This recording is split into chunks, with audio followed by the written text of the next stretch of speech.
Hello there folks, and welcome back to the Chaps Guide, the channel where we explore the topics of men's style, self-development and personal grooming.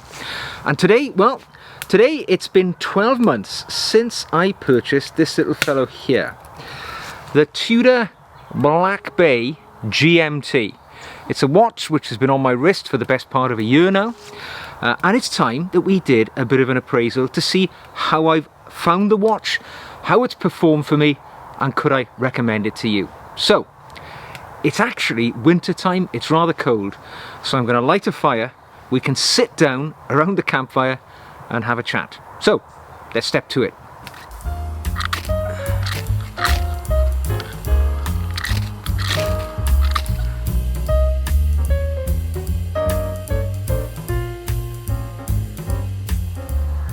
So here it is, the Tudor Black Bay GMT in all its glory here in the outdoors. Apologies for any reflection and the sound of the crackling fire behind me, but we are in an imperfect world and we're talking about an imperfect watch. So the Tudor Black Bay GMT, first introduced in 2018, at the same time in fact as the Rolex GMT Master II, also with the red-blue Pepsi dial. Now this watch has an in-house Tudor movement powering that time and date and GMT complication, which has a 70-hour power reserve, which is great if you don't wear it every day and you want it to keep on ticking. You don't have to readjust it every time you put it down. It's a 41mm case, as you can see from side to side of that bezel and dial, so fairly large unit, and it is also 15mm in depth, inclusive of the crystal, as you can see, the sapphire crystal, and the case.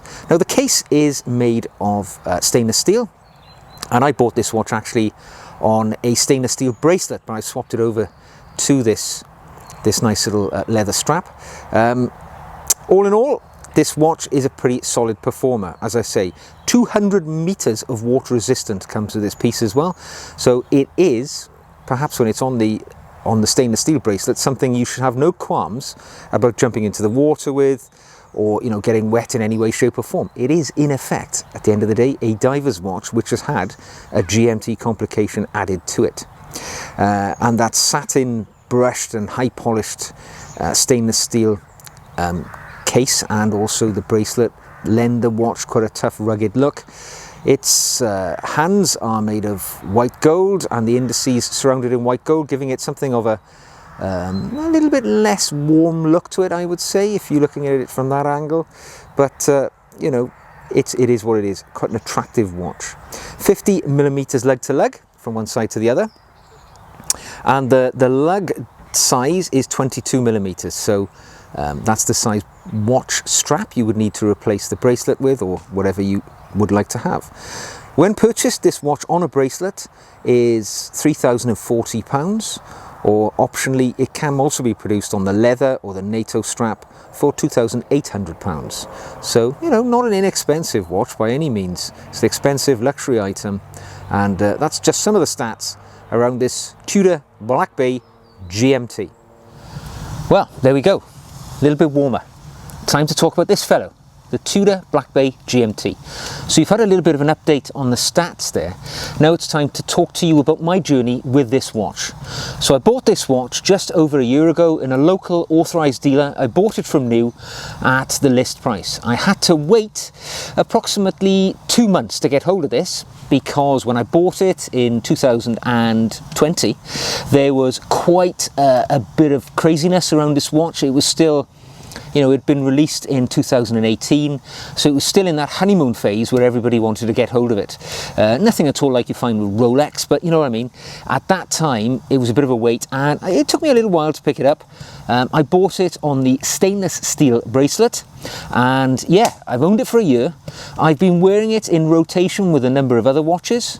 I've got 4 watches in total, so each perform a function, and for me the Tudor, the GMT, is a watch which I wear on weekends when I'm very casual, or like today when I'm out in the woods and I want a watch which is rough, tough and rugged, and I know it's not going to let me down in any way, shape or form. So, having been wearing it for a year, I think it's time we can subject this to a proper review and I can tell you what I think.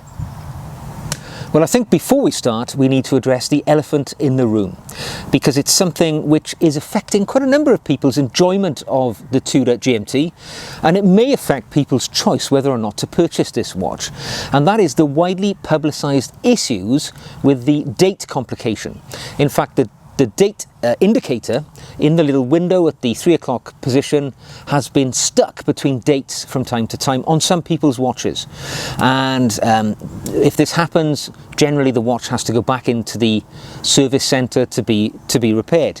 And you know, there has been instances widely reported, particularly in things like Facebook forums which relate to watches, where some owners have unfortunately had this issue strike them twice. Tudor has been very reticent about coming forward in discussing this issue. They've never said that it has been an issue, it's just been dealt with by a wall of silence. I can only say I've had no issues with this watch. In the year that I've owned it, there's never been any issues with the date, and every time I wear the watch, just out of my own OCD sort of characteristics, I always make sure I set the date. So if it had happened, I'd have noticed, and it hasn't happened. So so far so good, but I know that may affect some people's decisions. You know, I think it would be far better if Tudor came out and said it was a problem with earlier watches and we've corrected it. The wall of silence means nobody knows. So all I can say is, for me, with my 12-month-old GMT here, it hasn't been an issue. So how did it perform when I bought it? Well, I bought this watch to fulfill a position in my collection of rough, tough and rugged watch. I am fascinated with GMT movements because of their innate practicality. You know, to be able to monitor more than one time zone is just very useful. I've got friends who live abroad. I communicate with them regularly on text and things like that. And it's just great just to glance down at your watch to see what the time is in their time zone, so you're not sending them a text in the middle of the night. So just very practical complication, and that's really the reason why I went for it, other than its obvious appearance. It's a beautiful watch. The classic colours of blue and red, they just blend together so well in this watch in a very attractive face as well. You know, the dial of the watch, it's easily read in you know, all sorts of lighting conditions, and that red and blue, not overtly red and blue like the Rolex GMT Master II version of this, the Pepsi, you know, much more vivid colours in that watch, whereas the more muted colours in the Tudor, I think, lend themselves very much to that retro look, which the Tudor Black Bay range is all around, really. So for me, when I initially bought it, well, I bought this watch on the bracelet. Now, in hindsight, I see that as a mistake. I didn't get on with that bracelet at all. Now, the Tudor bracelet is, you know, it's a rugged, robust bracelet. It's got a great clasp, but it's not particularly adjustable. Now, I've got a 6.5-inch wrist, slightly over, which is probably towards the smaller end of medium, and I had a hell of a job just getting that bracelet to sit just how I liked it. Now, it could be I was a little bit spoiled, because I also have a Rolex Submariner in my collection, and that's a watch which has the glide lock clasp on its bracelet, which means it can be easily adjusted instantaneously to any size you want, so you always get a perfect fit. Coming from that to the GMT with its very much less adjustable bracelet was a bit of a frustration. I just couldn't get it to fit the way I wanted. The bracelet itself, no problem with it. It's, you know, nice bracelet, but the clasp, I think, is desperately crying out for some on-the-go adjustability. Even if it's, you know, the Easy Link, a version of the Easy Link or a version of the Glide Lock, I think it would be something which would be deeply, deeply, you know, deserved by people who love this watch. For me, actually, you know, I owned the watch for about a month. I persevered with that steel bracelet, and I started to fall out of love with the watch. I stopped wearing it, to the point that I was about to invest in a Tudor leather strap, which is about £400. It's not an inconsiderable investment, particularly when you've already shelled out extra for the bracelet. You know, the bracelet's a little bit more expensive than the strap would have been originally. So I'm going to be stuck with a bracelet I don't particularly like, and now I'm going to have to buy a leather strap as well. So to make sure I really wanted that leather strap, I went ahead and I purchased you know, an inexpensive leather strap from eBay, which came with a with a replica deployment clasp on it as well, very similar to the Tudor ones, which you would get if you bought one of their original products. I put it on just as a trial run to see if I could get on with it. It revolutionized the watch for me. It made the watch feel a lot smaller, a lot more nimble. I was able to get a perfect fit pretty quickly, and I've kept it on that cheap strap ever since. So remarkably, it's a £3,000 watch, which I've now got on a £25 leather strap, a genuine leather strap. So it's not even good leather, but it works a treat. It fits perfectly. If it's not broke, I'm not going to fix it. So I am loving the watch now, and I have done for most of the last year on the leather strap. Please, please, Mr. Tudor, can you get a decent adjustable clasp on that GMT, and I guess all of the Black Bay 41 range, because it is letting the side down. So what's it been like to live with over the 12 months? Well, I have to say, it's kept impeccable time, and you would expect that because on the dial it clearly says it's an officially certified chronometer, and it keeps superb time. To interact with, it's very easy to set the times, to wind. It's got a beautiful buttery movement when you wind this watch, and it's nice and easy to operate, a really nice big crown, easy to grasp, even on days like today, wintertime, cold, fingers are a bit cold, but you know, that crown is easy to grab hold of, you know, unscrew and set the time quite easily. It's got fantastic luminescence on the dial, so it's easy to read in low light conditions, or if you've, you know, in the night, if you reach over to the bedside cabinet, pick it up, you'll be able to see the time because that lume continues to last hours and hours after it's been charged up. It feels superbly rugged. I mean, this feels like a watch that you could hammer nails in with. It feels that tough. And the fact that it's got, you know, that 200-meter water resistance gives me a lot of confidence when I wear this watch as well. You know, essentially, this is effectively a dive watch which has a GMT complication added to it. And that makes me feel quite, you know, as I say, confident. When it's on the stainless steel bracelet, I'd be quite happy to go in the pool when I was on holidays, wear this anywhere, and know that it's going to perform. It's not going to let you down. It feels like it's built like a tank, and you know, of course that can have its downsides, but it feels tough, rugged, it's cheerful to look at, it makes me feel happy when I glance down in it with those blues and reds, and it's easy to read, retro styling dial, and you know, all of the little quirks it has, like the snowflake hand. For me, they're facets of beauty around this watch, and I have grown to love it as much as my any other watches, if not a little bit more. No watches are perfect, and this one certainly isn't. There are pros and cons to everything. I guess I've already alluded to some of them in the conversation we've had so far, but let's talk about those pros and cons specifically. Let's talk about the pros, the good things. Well, it's ruggedness. It's tough, it's robust, it feels like it can, you know, go to hell and back, and it'll still be keeping perfectly certified chronometer time. That's true. It's very easy to operate, even though the GMT complication can be a bit of a mystery to people. Because of that lovely big crown, it's easy to, you know, use. It's very easy to read with its beautiful luminescence and its lovely, easy to read dial. The movement inside feels really buttery smooth when you operate it, when you wind it up. It feels fantastically engineered. Obviously you can't see what's in there because there's no case back where you can see in, but you know, it really gives you a feeling of confidence that this is well put together, tough as old boots, and it's going to keep running whatever happens. I particularly like its 70-hour power reserve as well, because if I wear this, you know, in the week, and I put it down for a few days and I don't pick it up again for 2 or 3 days, it's great to know it's still going to be ticking, because it can be a faff, of course, to you know, adjust it because of the GMT complication and the date. You know, you'll be twiddling around for a little while, putting it just to how you want it. So that longer than average power reserve is really helpful on that front. A really important thing not to forget is it looks really good as well. Forget about the engineering, forget about the heritage of the company or whatever. This watch looks good, and when I look down and I see the blue and the red, it just is a cheerful watch which makes me feel personally quite elevated by its appearance. What more can you ask of a watch? Also, it flies a little bit under the radar. Now, if this was a Rolex GMT Master II with a Pepsi dial, you know, I'd be conscious of the fact it's a really expensive watch, highly desirable, and I would be worried about wearing it in certain areas, you know, middle London, things like that. This watch, I never feel that way about it, because it's not as obviously recognizable as a Rolex, even though it has Rolex level quality. Obviously it's a member of the Rolex family. It actually gives you that near Rolex performance, near Rolex looks, without any of the other concerns which go with it. So that's a big pro for me.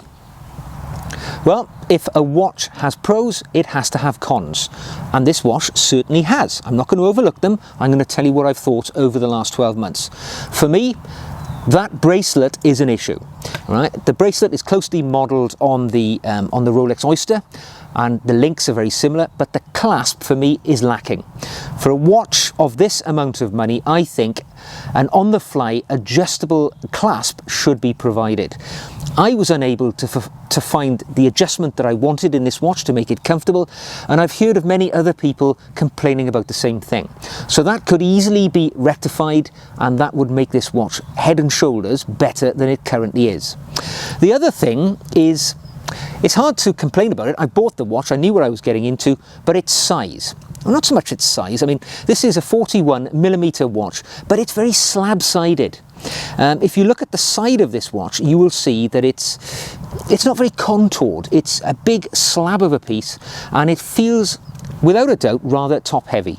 I think if you had this on the NATO strap, which is one of the options when you buy it, this would feel particularly top heavy. It's a chunky piece, but that slab-sided appearance to it, it does detract to a degree from my enjoyment. I personally, with having a more average or medium, smaller medium-sized wrist, I wouldn't wear this watch with anything other than casual wear, because it is just too big for me to slip under the sleeve of my dress shirt. I'm sure it would ruck up against, you know, a closely fitting barrel cuffed shirt or a double cuffed shirt, and that to me wouldn't be something I could put up with. So yes, that is a detraction point for me. It's the slab-sided nature of the watch, the fact that it's a big old chunky unit. And a bit of advice here, if you're somebody with a wrist size below 7 inches, and I know a lot of people say it's not so much the overall circumference of your wrist, it's the shape of your wrist. If you've got sort of flat top half to your wrist, it might be something you could pull off. But if you've got a wrist below 7 inches, I strongly recommend you need to try this watch on more than once to make sure it's not too big for you, because I would imagine if you've got a smaller wrist, this could be a little bit overbearing on the wrist. You might find it uncomfortable. Although I can't say it's a con, you know, it's a characteristic of this watch. It's what it is. It's the size of it. It's what you're buying into. But just cautiousness. You know, it is a big old unit, so make sure this is the piece that fits you before you part with your cash. One of the other cons of this watch for me is the bezel action. Now, as a matter of course, I don't use the bezel on this watch to track additional time zones. You know, 2 time zones is more than enough for me. But it is quite sticky when you move this bezel around. And I've heard other people saying this on other appraisals as well. It suggests to me that the engineering isn't remarkable. It should be a little more fluid and easier moving in my mind. I also have a Rolex GMT Master II, and the bezel movement on that is absolutely, you know, liquid. It's effortless, and it's got those lovely snick sensations as you move it. This doesn't do that. It's got a bit more effort to move it, and it kind of dents my confidence in some of its engineering to a degree, but only a little bit. I don't actually use that function, but it's worth pointing out if it's something which could cause annoyance to you. And undoubtedly, as a final con for the watch, I would have to say that reputational damage which has been caused by that date complication and the sticking of the date wheel. I mean, I'm not too worried about it. You know, if it happened to me, I would send it in to be repaired. These watches come with a 5-year guarantee, so you know it's solid when it comes to its repair situation. But it is something of an annoyance. You know, if you're somebody who loves this watch, you've saved up for it for a long time, you've bought it, and then to, you know, wake up one day and see that the date wheel has stuck, that could be a really disheartening situation for a watch which should be absolutely perfect. You know, it's an expensive watch. You expect it to work perfectly. and in many cases it hasn't, and that is without doubt a detraction to its reputation. So certainly I've added that as a con, even though I personally haven't suffered with any issues with my watch. So there we go. What do I think then? Well, I'm going to strap it back on because I love wearing this watch and I wear it all the time. What are my overall thoughts over the full amount of time that I've owned this piece? Well, the truth is I've really enjoyed it. I don't regret buying it. I was very careful and thoughtful before I purchased it. I knew what I was getting into, and it's exactly the watch that I wanted. It's a rough, rugged, tough watch that I can wear in the outdoors when I'm being casual. It's easy to read. It lifts the spirits when you look at it with those lovely colours. It works perfectly, keeps great time. It's easy to operate. It's got a very useful complication. And yeah, it's modestly priced. I think in reality, for it's a genuine GMT movement, unlike many others. It's got Rolex quality engineering at a fraction of the price. So I think that the Tudor Black Bay GMT is a watch which can easily be said to be one of the better value propositions on the market for a watch of this type. Definitely give it a try if you're looking for a watch of this nature. And yeah, I mean, I've enjoyed it, and I'm sure that I will enjoy it for many years to come, because these sort of watches, they're built to last forever, and I'm sure this fellow will, and I'm looking forward to going on that journey with it. So there we go, a recommendation for sure, but with the pros and cons genuinely outlined so that you can make an informed decision. And that's my view, having owned this watch for 12 months. Perhaps I'll come back and I'll tell you what I think of it after 24 months, because of course things change and thoughts evolve as the thing lives with you for longer and longer. I hope you've enjoyed this video today, and if you have, please drop us a thumbs up and subscribe to the channel as well. That way you won't miss any of our future watch content and a whole host of other chaps and lifestyle content that will help you on your journey to watch Nirvana. Well, until the next time I see you, stay sharp, keep great time, and I'll see you again very soon.